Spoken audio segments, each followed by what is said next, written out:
Mhuri yeZimbabwe kusangana kwatiri kuita zvakare ipo pano paZimu News update apo patinoda kupa mafirst hand update anonga ari kuitika munyika yedu yeZimbabwe. So tine military intelligence retiri kusiyai makateerera pano rinenge riri kupatsanura nyaya yekuti Wasiro Ramaphosa vakambourirei muno munyika yeZimbabwe uye vachange vachitaura futi kuti why vice president Constantino Chiwenga vasina kuatenda musangano wepolitibhiro navakembo Mohadi vari kutaura iwo kuti vice president Constantino Chiwenga vanga vaenda kunyika yeIndia uko kwavanga vaenda zvinhu zvisikadi kuzikana hatisinyazo zvinhu zvisiri kuzikana zvinhu rudzi tiri kunzwa kuti wakembo Mohadi havasi kunzwa zvakanaka. So regedzai tikusiyei muchinzwa military intelligent ichitaura but kana uri mutsva pano usabve pano usina kusubscribe kulike nekushare because pano tenge tichianalyza nhauwa dzezvematongerwo enyika dzisingakwanisi kubuda mawayirese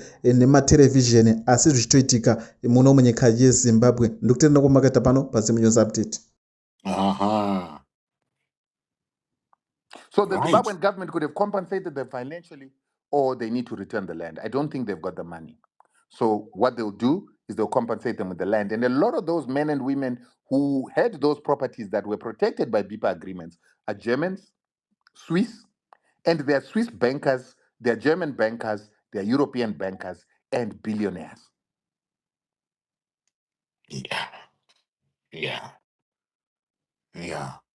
Okay, let us strip everything back and everything back to the conversation.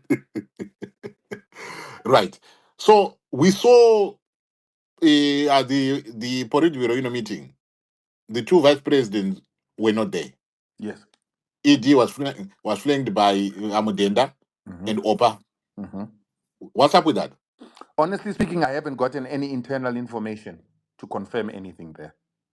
All right. So I don't really know. Right. Yeah, I don't really know. People have read it, but now you need to take everything together. Yes. So we look at the aspect that there are those rumors that last week, Chiwenga was supposed to be targeted. So that is a potential possibility that's why he didn't come. We look at the release of Muzembe. Yes. Unceremoniously. Just and the after timing. Ramaphosa comes, a day later, Muzembe is released. On the very same day that Muzembe is released, the people that were prosecuting Muzembe, which is the prosecutor general, comes out and makes an announcement that my prosecutors, you need to prosecute people apolitically and stop making political prosecutions. We need to become more professional. All of a sudden, it sounds like that system, the prosecutorial system and the justice system, overnight just decided to reform themselves a day after Ramaphosa came.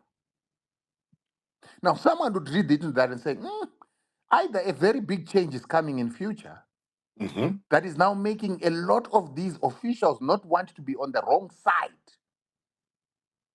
So they're reforming themselves.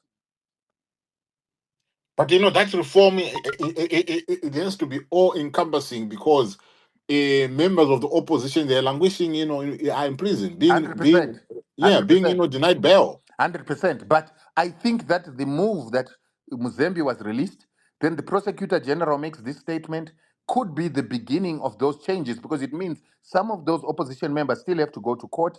And in those court applications where they apply for bail, there has to be either the prosecution resisting the bail application, or in some cases, the prosecution might actually say we are withdrawing a case against certain people. So we'll see in the next couple of days. But the release of a political prisoner, yes, of the magnitude of Muzembe, is very telling. Yeah, indeed, it is.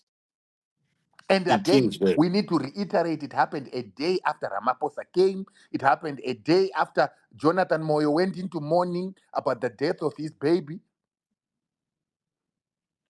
Death of his baby? Yes, the death of his baby, Okay.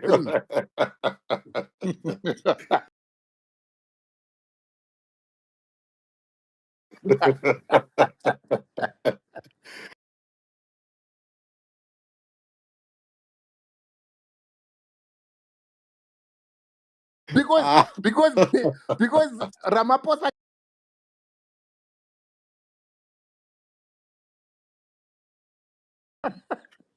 But on our side, on the Zimbabwean side, I've not seen any response that is coming against the these assertions that or he didn't know who he was going to be meeting. But why is it on the Zimbabwean side there's nothing that is coming out? Because on the Zimbabwean side, they were embarrassed. They told us that Ramaphosa came for a visit to visit his friend at his farm to endorse Cap 3. The South African government wrote a statement and unequivocally debunked that. Hmm. And so the question is, why were they lying? Yeah. And after they've been exposed for their lie, and the South African government is seemingly taking a position that is saying, Murkuti wanzira and Maakuti boa, Yes. there seems to also have been an instruction for them to stop punting that narrative because it's embarrassing their counterpart in South Africa. Right. The South Ah. African statement, soon after the Uganda had been doing what they're doing, was a clear statement to say, don't lie. And Mm. Shandi, you are using our leader for your shenanigans, and and your shenanigans that you're trying to advance are unconstitutional, violate the what you call it of the Zimbabwean people, and you are now putting us at loggerheads.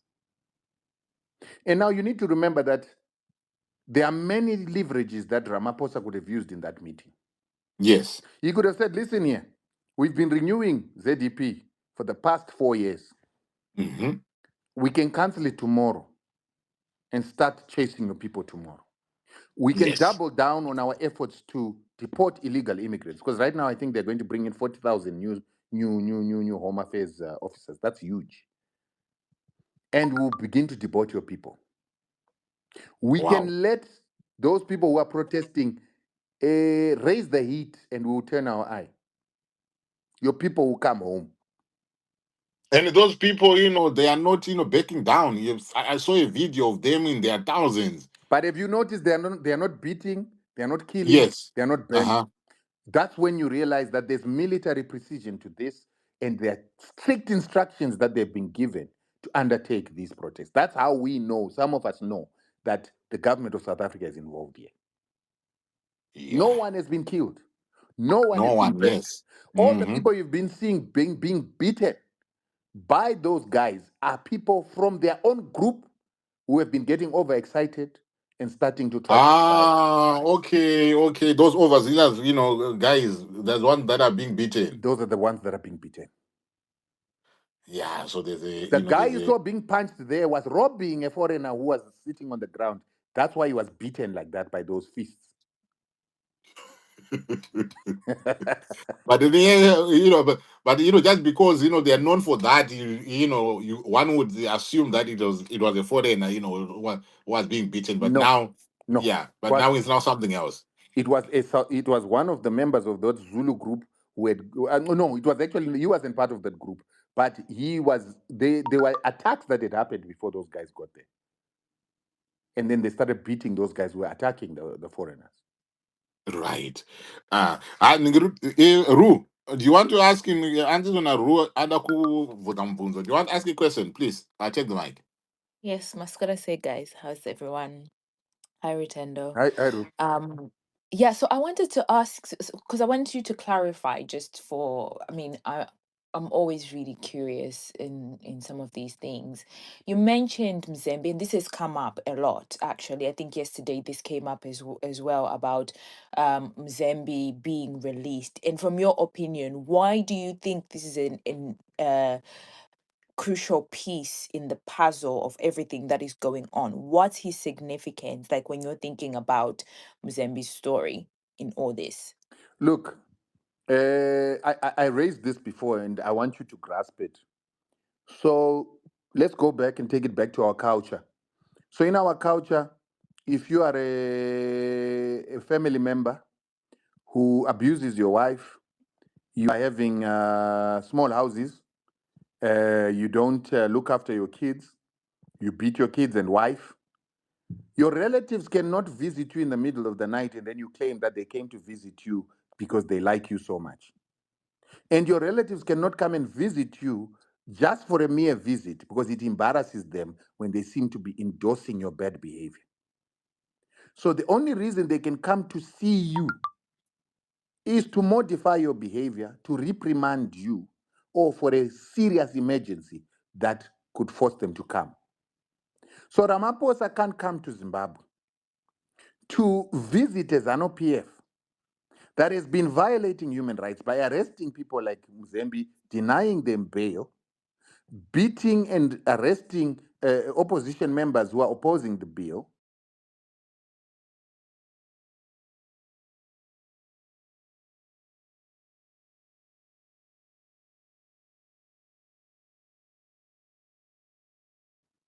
And you are trying to push in your bill without following the constitutional processes and your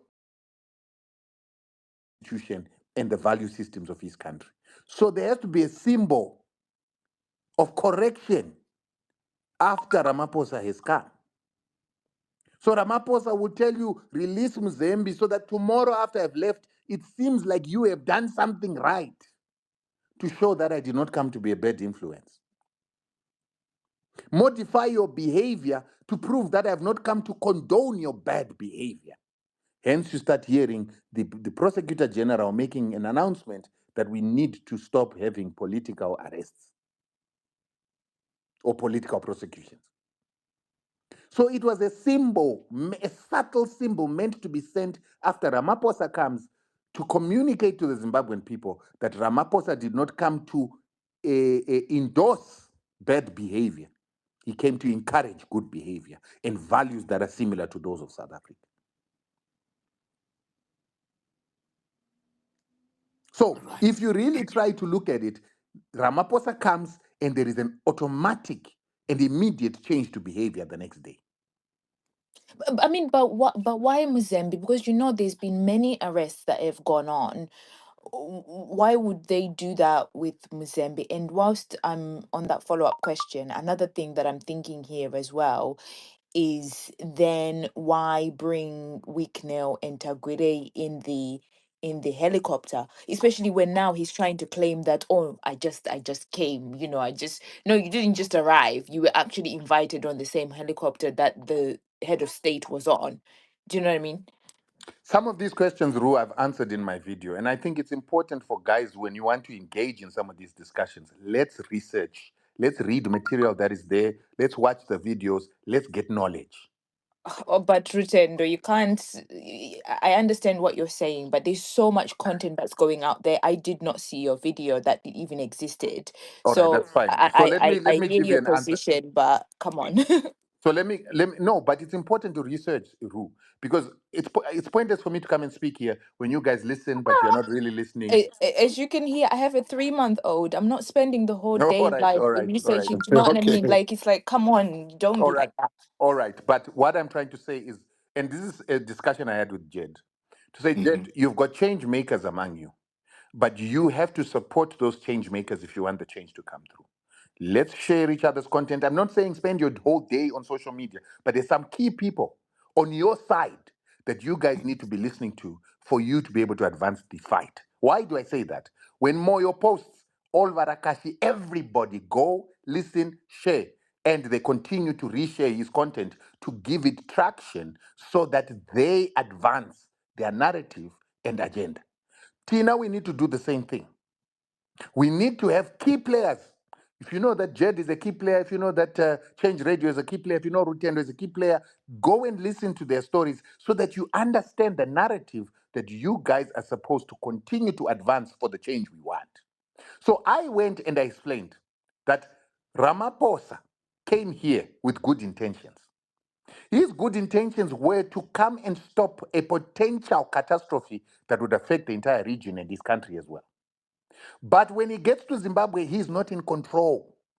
He cannot determine. And that's why I've been making this story about he couldn't even send his own forward security team to go and secure the conditions that Ramaphosa needs. He didn't have time for that. So when he gets there and he's told, this is the plane you're getting into, and people like Wicknell are put in there with him, he has no say. And because he's coming to achieve an agenda, an urgent agenda. He cannot choose to say, I'm not going back to South Africa if you guys do not get these people out of the helicopter. When they start taking pictures of him, of a meeting that is supposed to be secret, he has no choice. So he was held ransom.